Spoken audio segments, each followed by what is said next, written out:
웨스트민스터 신앙 고백서, 그죠? 신도계여서 17장에 있는 말씀입니다. 성도의 견인에 관하여라는 겁니다. 이야기를 하나 하면서 시작을 해볼까 합니다. 그 사랑에 대한 이야기가 있습니다. 과학자들이 사랑이라는 감정이 과연 얼마나 갈 것인가 이런 거에 대해서 이제 연구를 하는데, 사랑을 일으키는 그런 호르몬이 한 3년 정도 간다, 보통 이렇게 이야기한대요. 짧게는 한 18개월에서 한 3년 정도. 근데 그 근거가 뭐냐 하면, 사랑을 이렇게 일으키는 그 호르몬이 아주 이렇게 많이 왕성화되어지면 이 뇌에서 그것을 억제하는 그러한 이제 또 물질이 발산이 된대요. 그래서 더 이상 그것이 더 확산되지 않도록, 그러니까 그것이 이제 효과가 떨어지는 때가 3년이다 이거예요.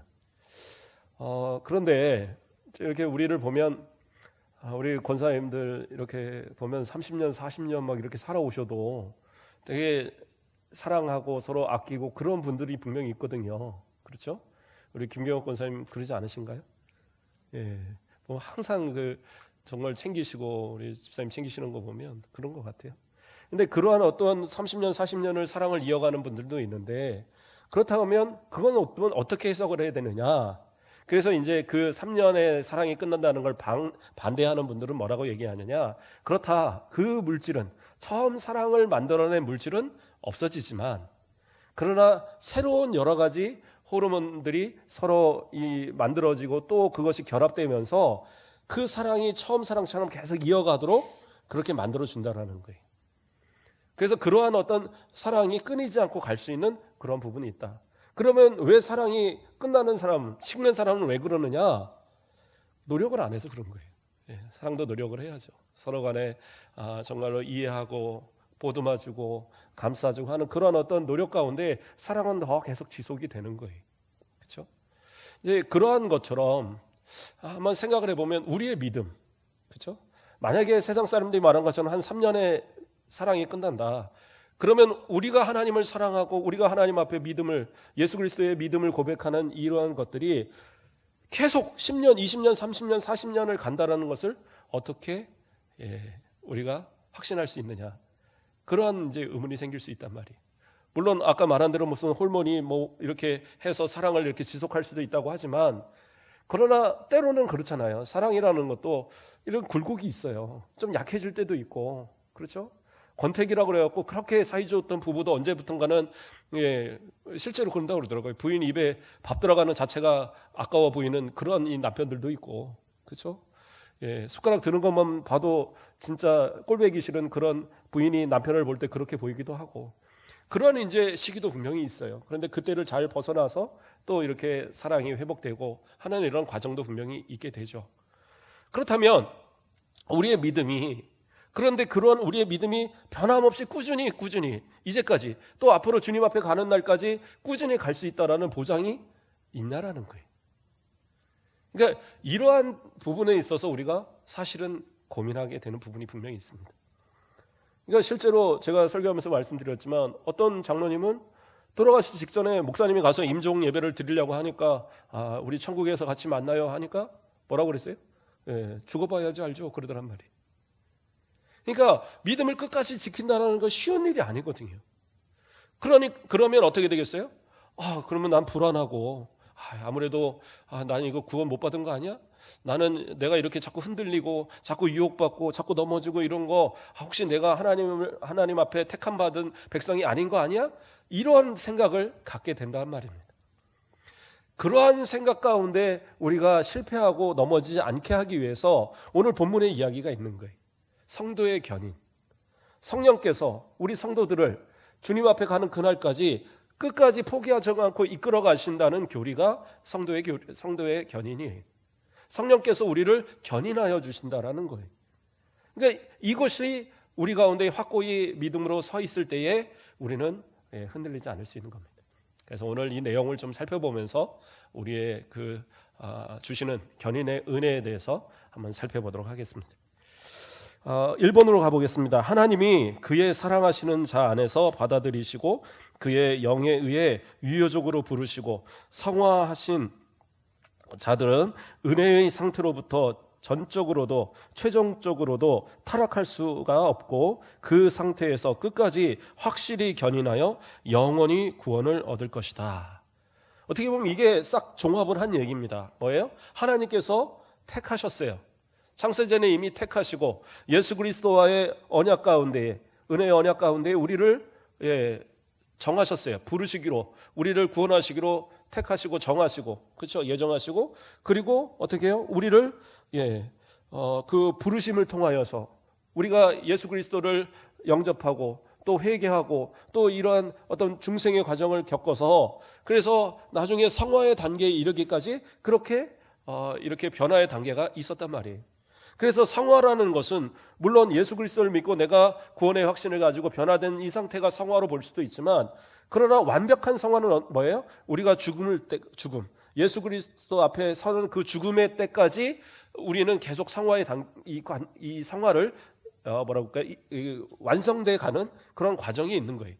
그럼 그 완성되는 과정 속에 우리가 넘어지거나 실패하지 않도록 그렇게 역사하시는 게 뭐냐? 바로 성령께서 우리를 그렇게 붙들어 주신다는 거예요. 이게 견인이라는 겁니다. 그런데 만약에 우리가 우리의 어떤 상태, 우리 자신의 상태로만 보면, 그러면 사실은 의심하게 되죠. 내 모습이 하나님 앞에 가기에 확실하게 어떤 구원받을 만한 자격의 모습인가? 그렇게 자신할 만한 사람이 과연 얼마나 될까요? 내 노력과 내 수고로는 분명히 불가능하다는 것. 그렇기 때문에 성령께서 우리 가운데 내재하시는 거예요.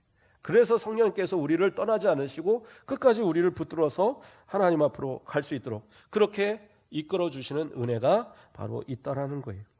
고린도후서 1장 22절 말씀을 보면 그가 또한 우리에게 인치시고 보증으로 우리 마음에 성령을 주셨느니라 얘기하고 있어요. 그러니까 우리가 구원받았다라는 사실, 그 하나님의 나라에 갈 수 있다는 사실을 어떻게 증거하느냐, 어떻게 증명하느냐? 누가요? 성령께서 내 안에 거하셔서, 그 성령을 하나님께서 내 가운데 주셔서 우리로 구원받았다는 것을 확실하게 보증하도록 하셨다라는 거예요. 그러니까 성령께서 보증하시는 거예요. 우리가 이전에도 살펴봤지만 성령께서 보증하시는 거예요. 하나님께서 심판하실 때에 이 사람의 이런 죄가 있는데 그렇게 이렇게 쭉 죄를 살피실 때에 성령께서 이 사람은 창세전에 예수님과 그 성부와 성자 간의 그 언약 가운데에 구원하시기로 작정하신 사람이고 예수 그리스도의 보혈로 씻은 바 되어서 하나님께서 이미 의롭다라고 칭하신 사람입니다 하고 보증을 성령이 하신다는 거예요. 그러면 그 성령의 보증에 따라서 의심할 필요 없이 그 사람은 천국 가는 거예요. 그것이 바로 성령의 역할이신 거예요. 그러니까 이것을 어느 때까지 하시느냐? 우리가 주님 앞에 가는 그날까지 성령은 우리 안에서 그 일을 계속하고 계신 거예요. 자, 그것이 바로 성령의 견인의 모습입니다. 그리고 또 이어서 2번으로 한번 넘어가 보겠습니다. 2번에 보면 이 성도들의 견인은 그들 자신들의 자유의지에 의뢰하지 않고 하나님 아버지의 값없으며 불변하는 사랑에서 흘러나오는 선택의 작정의 불변성에, 여기까지 한번 끊어서 보겠습니다. 그러니까 성도들의 견인은 뭐예요? 자유의지에 의뢰하지 않는다. 이거 뭐예요? 그러니까 우리가 내가 하나님 믿어야지, 내가 하나님 은혜 안에 살아야지, 내가 죄 짓지 말고 천국 갈 때까지 내 믿음을 지켜야지, 그러한 내 결정을 가지고 하나님께서 구원하시기로 한 게 아니다라는 거예요. 이것과 관계없이 성령께서 우리를 강권적으로 이끌어 가시는 그러한 역사예요. 그래서 이렇게 정하신 것은 불변하신 사랑에서 나온다라는 거예요. 그러니까 하나님께서 어느 날은 사랑했다가 보니까 좀 모자른 것 같아요. 모자른 것 같으니까 너는 안 되겠다, 너 취소, 이런 일은 없다라는 거예요. 그러니까 하나님께서 이미 정하시고 부르신 그들을 어떻게 해요?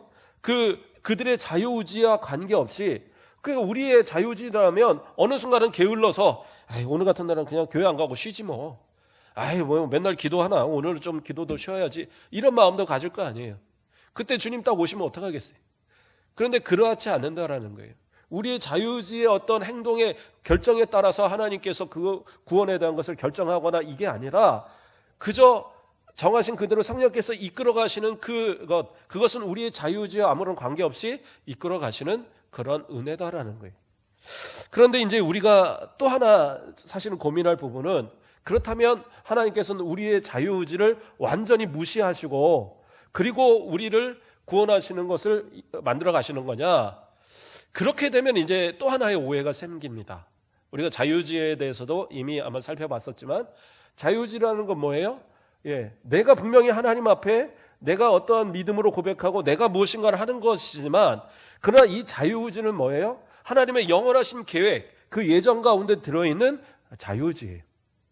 그렇기 때문에 내 스스로 결정하는 것은 분명히 맞아요. 내 스스로 결정하는 것 같지만, 그러나 그것은 내 스스로 결정하는 것이 아니라 내 안에 계신 성령께서 그렇게 이끌어 가시는 과정 속에서 내가 고백하고 내가 결정한 것으로 이렇게 나타나는 것뿐이라는 겁니다.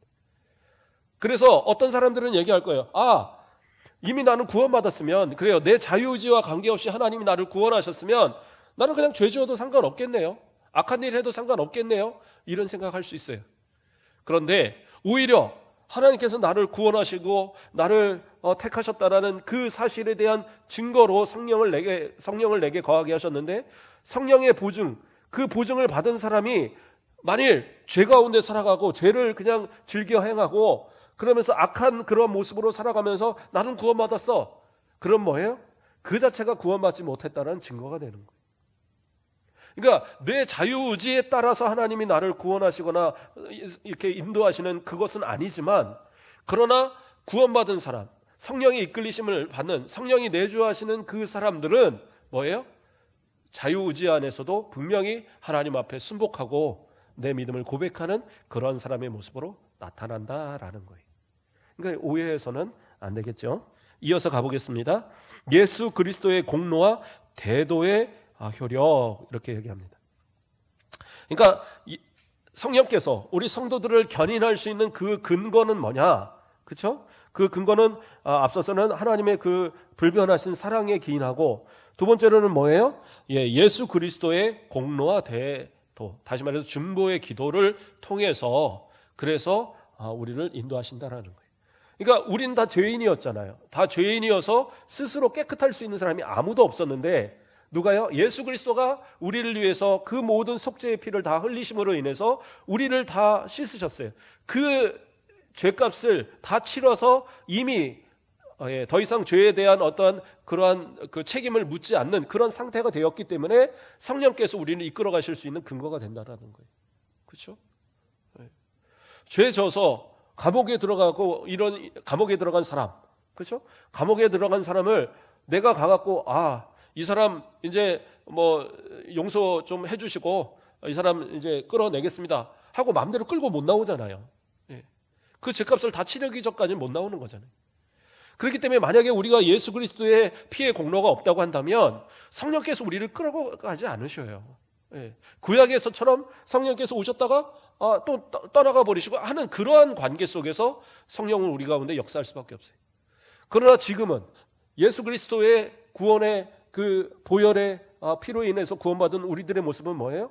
더 이상 그러한 두려움 없이, 성령이 떠나가실 거에 대한 두려움 없이 성령께서 분명히 우리를 내주하셔서 이끌어 가셔요. 어떤 것을 의지해서? 예수님의 그 공로, 피의 공로를 의지해서 우리를 이렇게 이끌어 주신다는 거예요. 뿐만 아니라 지금도 예수님은 어떻게 하셔요? 우리를 위해서 중보하고 계세요. 그래서 우리가 예수 그리스도의 이름으로 기도할 때에 우리의 기도를 하나님께서 들어주시는 거예요. 그래서 그 중보의 기도, 중보의 중보자 되신 예수 그리스도, 그 우리를 위해서 희생하신 그 예수 그리스도의 공로를 그 의지해서, 그것을 근거로 인해서 성령께서 우리 가운데 내주해서 우리를 이끌고 계신다라는 거예요. 또 이어서 또 뭐라고 나옵니까? 그들 안에 성령과 하나님의 씨의 거주, 그렇죠? 무슨 얘기예요? 성령이 거주하시고 하나님의 씨가 우리 가운데 거주하기 때문이다라고 얘기하고 있어요. 자, 성령의 내주에 대해서는 계속 이해했고요. 그렇죠? 그러면 하나님의 씨는 뭐냐? 하나님의 씨는 하나님의 말씀을 이야기하는 겁니다. 베드로전서 1장 23절을 보면 너희가 거듭난 것은 썩어질 씨로 된 것이 아니요 썩지 아니할 씨로 된 것이니 살아있고 항상 있는 하나님의 말씀으로 되었느니라 라고 이야기하고 있어요. 그러니까 이 하나님의 씨는 뭐예요? 하나님의 말씀이에요. 그래서 성도는 어떻게 해요? 우리 가운데 하나님의 말씀을 채우는 일에 힘써야 돼요. 항상 말씀을 가까이 하고 항상 말씀이 내 가운데 있을 때에 성령께서 그 말씀을 통해서 우리를 깨우치시는 거예요. 근데 우리가 생전 가야 말씀 한번 안 들어보고 생전 가야 뭐 그냥 말씀을 그냥 교회 갈 때 한번 갖고 왔다가 집에 갔다가 던져놨다가 그런 용도로만 쓰면 그 말씀이 내 가운데 하나도 없다면 성령께서 물론 감동하셔서 우리를 이끌어 가시겠지만 그러나 상당히 불안한 신앙의 생활이 될 거란 말이에요. 그러나 하나님의 말씀이 내 가운데 있을 때 내가 두려워할 때 두려워하지 말라고 말씀하시고, 그렇죠? 내 믿음이 약할 때 왜 믿음이 약하냐고 믿음이 작은 자들아 하고 책망하시기도 하시고, 그렇죠? 우리의 자신의 이 어떠한 그 연약한 부분들을 이끌어가는 역사, 그것이 바로 하나님의 씨가 우리 가운데 있기 때문에, 하나님 말씀이 우리 가운데 살아 역사하기 때문에 그러한 모습들이 이렇게 만들어질 수 있다라는 사실이에요. 또 이어가 보겠습니다. 또 은혜 언약의 성질에 의뢰하나니 이렇게 나옵니다. 은혜 언약은 대표적인 은혜의 언약은 그거죠. 하나님께서 아담과 하와를 이렇게 벌하실 때, 여자에게 벌하실 때 그런 얘기를 하십니다. 그렇죠? 너의 후손은, 그렇죠? 뱀의 머리를 상하게, 뱀은 너의 여자의 후손의 그 발꿈치를 상하게 하고, 그렇죠? 여자의 후손은 뱀의 머리를 상하게 할 것이다라는 말씀을 하십니다. 그 말씀을 통해서 예수님께서 그 사탄을 이기시고, 그렇죠? 여자의 후손으로 오신 예수님께서 사탄을 이기시고 구원의 역사를 이루실 것에 대한 은혜의 언약을 하신 거예요. 그런데 이 은혜의 언약은 우리가 앞서도 살펴봤었지만 단순히 그때 이루어진 것이 아니라 이미 창세전에 성부와 성자 간의 언약을 통해서 이루어지신 거예요. 그때 하나님께서는 우리가 범죄하기도 이전에 하나님께서 이미 성부와 성자 간의 구원의 모든 계획들을 다 갖고 계셔서 택하실 자와 또 유기하실 자를 다 정하시고, 택하신 자들을 위해서 예수님이 어떻게 십자가를 지시고 어떻게 그들을 구원하실까에 대한 그런 어떤 모든 방법을 다 약속하신 거예요. 그 약속에 따라서 예수님은 그 모든 고난과 또 그 십자가의 그 고통과 또 이 무덤에 내려가시는 그 모든 상황까지 다 감당하셨던 그 이유가 되는 겁니다. 그래서 이 은혜의 언약, 불변한 이 언약, 그래서 우리 성도들을 구원하시고자 하는 하나님의 이 언약에 대해서 이것을 근거해서 성령께서는 우리를 포기하지 않고 끝까지 이끌어 가신다라고 이야기하고 있는 겁니다. 그래서 종합적으로 뒤에 이어서 뭐라고 합니까? 이 모든 것에서 또한 견인의 확실성과 무호성이 일어난다. 그래서 성령께서 우리를 끝까지 이끌어나는 것이 확실하다는 것을 지금까지 말한, 그렇죠? 하나님의 불변한 사랑, 또 예수 그리스도의 공로와 태도, 그리고 성령과 하나님의 씨가 내 안에 거주하는 것, 그리고 은혜의 언약, 이 모든 것에 근거해서 성령께서 우리를 포기하지 않고 끝까지 이끌어 가시는 것이 성경 안에서 확실하게 증거되고 있다. 이것은 결코 변질되거나 할 수 없는 무오한 것이다 라고 결론을 맺고 있는 겁니다. 자, 또 이어서 3번으로 한번 넘어가 보겠습니다.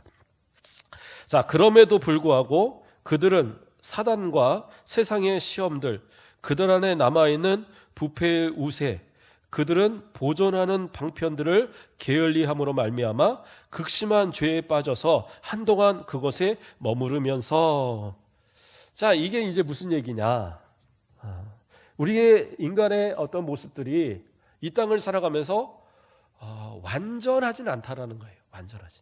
이미 구원은 받았지만 때로는 세상의 어떤 유혹과 세상의 시험 가운데, 마귀의 시험 가운데 넘어지는 일들이 생기더라는 거예요. 그러한 어떤 모습들, 그렇죠?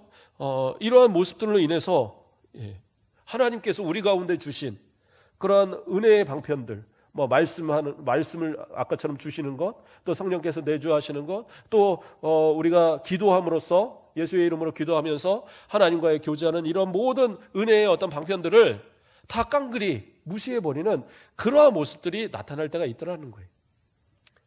그러면 그러한 모습을 보면서 우리는 또 한편으로 생각할 때, 그럼 저 사람들은 다 그러면 원래부터 구원받지 못할 사람이니까 저런 거 아닙니까? 그런데 그렇지 않다라는 거예요. 구원받은 자들도, 이미 구원이 확정된 자들도 때로는 은혜에서 그렇게 좀 멀어지면 이러한 상태로 빠질 수 있다라는 거예요. 사탄이 시험하거든요.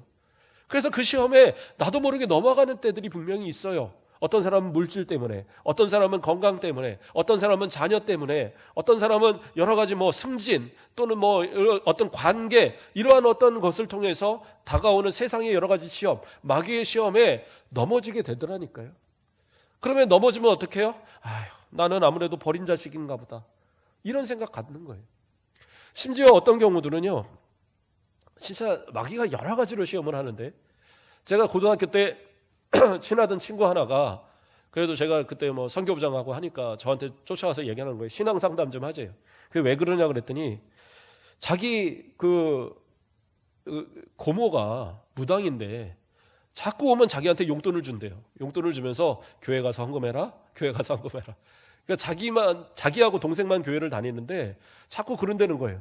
그러면서 하는 얘기가, 니네 할아버지는 염라대왕, 니네 증조 할아버지는 옥황상제. 그래서 그분들이 너를 도와서 너는 건강할 거야. 교회는 열심히 다녀. 맨날. 그러니까 핍박을 해야 되는데, 교회 나가지 말라고 보통 하면은 무당이 와서 너 우리 집안 망해 그러고 핍박을 하셔야 되는데, 막 돈을 주면서 그러니까 이 친구가 저한테 하는 얘기가, 나 진짜 그 옥황상제 그 염라대왕 그 후손인가? 이러면서 심각하게 고민을 하는 거예요. 그래서 제가 그랬어요. 야, 그것도 마귀 시험이다. 너 하나님의 사람이야. 그런 거짓말에 속으면 안 돼. 그랬더니 알겠어 하는데, 이게 주변이 환경이 그러니까 자꾸 이게 이제 유혹이 되는 거예요. 그런 말에도. 그렇죠? 우리가 들으면 그 말도 안 되는 소리. 근데 그게 항상 그렇게 되니까 그것에 흔들리더라고요. 세상의 여러 가지 유혹, 어떠한 방법으로 우리를 마귀는 넘어뜨릴지 몰라요. 그러한 마귀의 유혹에 넘어가지 않기 위해서는 항상 우리 가운데 말씀을 채워가야 되고, 항상 기도하는 일에 게을러서는 안 되는 거예요. 이러한 모습이 게을러 갈 때에, 그때에 극심한 죄 가운데 빠지는 일들이 나타나게 되더라는 거예요. 자, 이러한 것은 결국에는 어떠한 것을 만들어내느냐? 그 때문에 하나님의 불쾌를 일으키며, 다시 말해서 하나님을 진노하게 만든다라는 거예요. 하나님은 하나님의 자녀들이 세상 가운데 그렇게 빼앗겨서 살아가는 것을 원하시는 그런 하나님이 아니세요. 그래서 이사야 64장 7절 말씀을 보면, 주의 이름을 부르는 자가 없으며 스스로 분발하여 주를 붙잡는 자가 없사오니 이는 주께서 우리에게 얼굴을 숨기시며 우리 죄악으로 말미암아 우리가 소멸되게 하셨음이니이다. 이사야가 고백하는 것이 뭐예요? 죄가 너무 많아서 하나님과 멀어진 것에 대한 한탄을 하고 있는 거예요. 그러니까 하나님을 불쾌하게, 하나님을 진노하게 하면 어떻게 해요? 하나님의 징계도 내려지지만 하나님과 멀어지는 거예요. 그럼으로써 그동안 누리던 여러 가지 그 은혜들을 내 가운데 더 이상 누리지 못하는 겁니다. 그 삶이 행복할 것 같죠? 세상에 돈은 얻었을지 모르지만 행복은 없는 거예요. 세상에 권세는 가졌을지 모르지만 행복하지 않아요. 가정에 아주 풍요롭게 쌓아놓고 있다고 해서 행복하냐? 행복하지 않다라는 거예요. 하나님의 은혜 가운데 있어야 되는데 하나님을 진노케 하고 불쾌하게 만드는 것, 그러한 삶의 모습으로는 안 된다라는 거예요. 또 이어서 뭐라고 합니까? 그의 성령을 슬프게 하며, 내 안에 내주하시는 성령께서 근심하게 되는 거예요. 우리 안에서는 어떠합니까? 바울도 고백한 것처럼 성령과 육체의 소욕이 서로 다투고 있어요. 이 다툼은 어떻게 보면 주님 앞에 가는 그날까지 계속 이루어질 것이. 그런데 우리가 성령의 이끌림을 따라서, 성령의 지도하심을 따라서 살아가면 그 육체의 소욕을 점점 죽여나가는 거예요. 그런데 우리가 은혜에서 자꾸 벗어나고 내가 세상을 바라보고 세상에 있는 것들을 향하여 추구하기 시작하면 그때부터 뭐예요? 내 안에 이 감추어 있던 성령의 소욕이, 육체의 소욕이 다시 일어나기 시작하는 거예요. 그래서 우리를 죄로 자꾸 이끌어가는 겁니다. 그때 어떻게 해요? 성령이 내 안에서 근심하는 거예요. 이 사람이 이래서는 안 되는데, 정무세 목사 이래서는 안 되는데, 우리 장로님 이래서는 안 되는데, 권사님이 이래서는 안 되는데 하고 성령이 내 안에서 근심하신단 말이에요. 그러한 어떤 모습으로 빠져서는 안 된다 이야기하고 있는 겁니다. 더 나아가서는 어떻게 이야기합니까? 그들의 은혜와 위로를 어느 정도 빼앗기게 되고 계속 읽어가겠습니다. 그들의 마음이 강팍해지고 그들의 양심이 부상을 당하고 다른 사람들을 해치며 중상하고 일시적으로 그들 자신들에게 심판을 초래한다. 뭐예요? 하나님의 그러한 어떤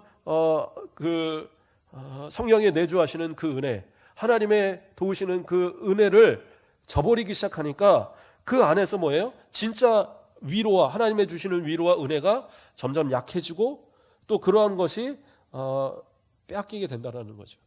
그래서 진짜 내 안에서 기쁨이나 위로를 찾지 못하니까 어떻게 해요? 그 마음이 강팍해지는 거예요. 여기 제가 우리 총회 그 사이트에서 이걸 복사해서 내린 다음에 제가 이제 이걸 주의를 하다 보니까 거기서 잘못 오타가 나왔더라고요. 강팍이 아니라 강팍입니다. 팍. 한자가 있는 말이에요. 강팍. 자, 강팍해졌어요. 그래서 이 마음이 완전히 그 양심이 병들어갖고 더 이상 어떤 그 하나님의 말씀을 들어도 또 어떤 그 은혜의 어떤 충고를 받아도 내가 깨닫지 못하는 거예요. 그래서 아주 그 마음이 더러워지고 그런 상태가 되니까 더 나아가서는 어떻게 되느냐? 그것을 인하여서 다른 사람들을 해치고 성도들을 그 피해를 입히는 그러한 모습으로 발전되더라는 거예요. 그러니까 그런 경우들 있잖아요. 어느 날 보면 진짜 믿음 좋았던 성도가 갑자기 돌변하는 경우들이 있어요. 그래서 막 성도들을 향하여 힘들게 하고 또 큰 피해를 입히기도 하고 모략하기도 하고, 그렇죠? 목회자를 욕하기도 하고, 뭐 그러면서 교회를 막 분열시키는데 앞장서는 그런 사람들이 생겨나요. 그러면 그 사람들이 구원 못 받아서 그런가요? 그건 아니라는 거예요. 일시적으로 그럴 수도 있다라는 거예요. 왜요? 우리 안에 죄성이 아직도 남아 있으니까, 죄의 본성을 아직도 갖고 있으니까. 물론 예수 그리스도의 피로 구원 받았다고 하지만, 그 의롭다고 칭함되었다고 하지만 뭐라고 그랬어요? 우리가 의로운 것이 아니라 예수 그리스도의 의로움이 전가되어서서 그 모든 것을 다 덮어주시니까 의롭다라고 받는 거예요. 그래서 이 죄에 대한 것이 완전히 해결되는 것은 죽고 나서예요. 그러니까 죽음이 있기 전까지는 이 죄의 모습은 계속 갖고 가는 거예요. 그래서 때로는 계속 유혹받고 때로는 또 넘어지고 때로는 또 쓰러지고 하는 이런 일들이 반복되는 일들이 계속 나타나는 거예요. 그러면 이러한 모습들을 하나님은 가만히 두시느냐? 가만히 두시지 않으세요. 어떻게 해요? 그 마지막 부분에 뭐라고 나옵니까? 일시적으로 그들 자신들에게 심판을 초래한다. 뭐예요? 이 땅에서 하나님께서 징계하신다라는 거예요. 마지막 천국 못 들어가고 지옥 가는 일 없게 하기 위해서 하나님께서 그들을 어떻게 해요? 징계하신다는 얘기입니다. 그래서 고린도전서 11장 32절 말씀을 보면 우리가 판단을 받는 것은 주께 징계를 받는 것이니 이는 우리로 세상과 함께 정죄함을 받지 않게 하려 하심이라. 그러니까 징계를 주시는 이유는 뭐냐? 그것을 통해서 세상과 같이 함께 멸망하지 않도록, 지옥 가지 않도록 하게 하시기 위해서 때로는 징계하신다라는 거예요. 그 징계는 어떠한 모습으로 나타날지 몰라요. 때로는 질병으로, 때로는 재산을 치고, 때로는 자녀가 다치는 경우도 생기고요. 때로는 내 건강이 무너지는 경우도 생기고, 정말로 내가 가장 소중하게 여겼던 것들을 빼앗겨지는 그런 일들이 일어나기도 하더라는 거예요. 그런데 그러한 것을 보고 예수님 믿어서 하나님 믿어도 별거 없네, 그리고 세상으로 더 나아가는 것이 옳은 모습이냐? 그런 사람들은 택한 사람들이 아니에요. 그냥 정신적으로 신앙생활을 했을 뿐이죠. 그러나 진짜 하나님 앞에 구원받은 성도, 진짜 하나님 앞에서 택함받은 성도들은, 성령이 이끌어주시는 그러한 성도들은 그러한 어떤 징계가 내려질 때에 깨닫는 거예요. 아, 이것이 하나님이 나에게 준 징계구나. 이제 내가 회개치 않으면 안 되는구나. 그리고 그것을 빨리 깨닫고 돌이키게 된다라는 거예요. 그것을 위해서 하나님이 때로는 징계를 주시는 거예요. 그러니까 그러한 부분들에 있어서 내가 빨리 깨달으셔야 돼요. 그렇다고 모든 일어나는 사건이 다 하나님의 징계구나 이렇게 깨달으라는 것이 아니라 본인은 알게 돼요. 본인은. 제가 단적인 예지만 그렇다고 해서 그게 꼭 그렇다는 건 아닙니다. 예전에 있던 교회에서 70이 넘으신, 지금은 이제 80도 넘으셨어요, 이제는. 근데 70이 넘으신 권사님 한 분이 전도를 한 번도 빼놓지 않고 나왔는데 어느 날 저한테 그러는 거예요. 목사님, 이제 힘들어서 제가 제일 나이 많은 가운데 이렇게 나오는데 이제 좀 젊은 사람들 나오라고 그러고 저는 그만할래요. 그러시더라고요. 그래갖고 뭐라고 말을 못하겠다. 힘들어서 못하겠다는데 뭐라고 얘기를 하겠어요. 진짜 막 걸어다니고 서서 계속 1시간씩 전도하고 막 해야 되는데 때로는 집집마다 막 가자고. 그래서 제가 아무 말도 못했는데 그 다음 주에 팔에 기부스를 하고 오셨더라고요. 그래서 왜 그러세요? 그랬더니 이거 문지방 이렇게 하다가 생전 안 걸리던 그 문지방에 걸렸고 넘어졌는데 팔이 깨졌다는 거예요. 근데 이분이 순간 딱 생각한 게 뭐냐? 내가 전도 안 하겠다니까 푹 쉬게 만드시는구나. 그 생각이 번뜩 들더라는 거예요. 그러면서 저한테 제가 뭐라고 한마디도 안 했어요. 그런데 목사님, 제가 잘못했어요. 저 전도할게요. 이거 나오면 전도 잘 나올게요. 그러시더라고요. 아니, 제가 만약에 거기다 대놓고 권사님 거봐요. 그러니까 하나님이 그렇게 다치게 하셨지. 이랬다 보면 얼마나 상처가 되겠어요. 근데 저는 그러지 못하죠. 그렇게 말하면 그건 제가 잘못된 거예요. 그런데 뭐예요? 하나님이 스스로는 알게 하시는 거예요. 자기 마음에 걸리고 70이 넘어서 전도 못하겠다는데 아무도 뭐라고 안 해요. 저도 뭐라고 할 것도 아니고 다른 사람도 이제까지 몇십 년 잘했으니까 괜찮다 됐다라고 말할 거예요. 근데 본인은 느끼는 거예요. 내가 아직 더 해야 되는데 하나님께서 이렇게 하시는구나. 그건 뭐예요? 하나님께 나로 깨닫게 하시는 징계인 거예요. 그러니까 누구도 그걸 징계라고 말할 수 있는 권리는 없어요. 목회자도 아니에요. 그런데 누구예요? 스스로 하나님께서 나에게 그렇게 느끼게 하셨다. 그러면 하는 거예요. 그리고 그분이 한 3년인가 4년을 더 전도를 열심히 하셨어요. 근데 그 다음부터는 진짜 힘들어서 못하겠다고 하시더라고요. 그리고 이제 쉬셨는데 그러한 것처럼 하나님께서 내게 주시는 어떤 그런 깨달음이 있다라는 거예요. 그것이 주어진다면 속히 회개하셔야 되는 거예요. 그리고 돌이키셔야 되는 거예요. 그렇지 않으면 더 큰 징계가 내게 주어지게 되는 거예요. 왜요? 나로 구원하시기 위한 하나님의 계획은 내가 죽는 그 순간까지라도 돌이켜서라도 그 마지막 십자가에서 예수님을 바라보면서 당신의 나라에 들어갈 때 나를 기억해달라고 하는 그 마지막 고백일 나타날 그 순간까지도 하나님 포기하지 않으신 거거든요. 어떻게 보면 그 강도가 그 십자가에 달리지 않았다면 그는 죽을 때까지 회개 못했을 거예요. 그런데 어떻게 해요? 그 마지막 순간에서라도 회개할 기회를 하나님이 주시는 거예요. 그게 하나님의 계획이고 성도의 견인, 성령께서 이끄시는 견인이에요. 그러므로 우리의 삶 속에서 억지로 끌려가는 것보다는 아까도 말했죠? 자유의지. 그것이 내가 스스로 하는 것 같지만 내가 스스로가 아니라 성령께서 이끌어주시기 때문에 그 자유의지가 형성이 되는 거예요. 그렇다고 한다면 할 수 있는 한 내가 더 자원하는 마음으로 하나님께 하는 것이 더 복되지 않겠어요? 억지로 끌려다니면서 신앙생활 하지 마시고 내게 주신 말씀과 기도와 그 주시는 예수 그리스도의 은혜를 힘입어서 성령님 의지해서 그 모든 삶 가운데 주님과 동행하고 저 천국 가는 그날까지 승리하시는 그러한 저와 여러분의 모습 되시길 주님의 이름으로 축복합니다. 기도하겠습니다. 사랑의 하나님 감사를 드립니다. 우리를 사랑하시고 오늘도 우리를 포기하지 않으시며 날마다 이끌어가 주시는 성령님의 은혜에 감사를 드립니다. 하나님께서 우리를 택하사 세상 끝날까지 우리를 보호하시고 또 저 영원한 천국의 소망을 가지고 살아가게 하시니 날마다 우리의 삶이 감사요 기쁨이 넘치는 줄 압니다. 이 모든 것들 결코 마귀에게 빼앗기지 말게 하시고 주님 만나는 그날까지 교회와 성도들의 유익이 되며 모든 사람들에게 그리스도의 복음을 증거하는 복된 삶을 누려가는 우리 성도들 되도록 인도하여 주시옵소서. 추석이 되어 또 여러 친지들을 만나고 또 함께 가족들이 모일 때에도 하나님 앞에 범죄하는 일 없이 서로가 기쁨으로 하나님의 평강을 누리는 귀한 가정들 되도록 복을 더하여 주시옵소서. 감사합니다. 예수 그리스도의 이름으로 기도드립니다. 아멘. 광고 말씀은 주보 참고해 주시고요. 그래도 이렇게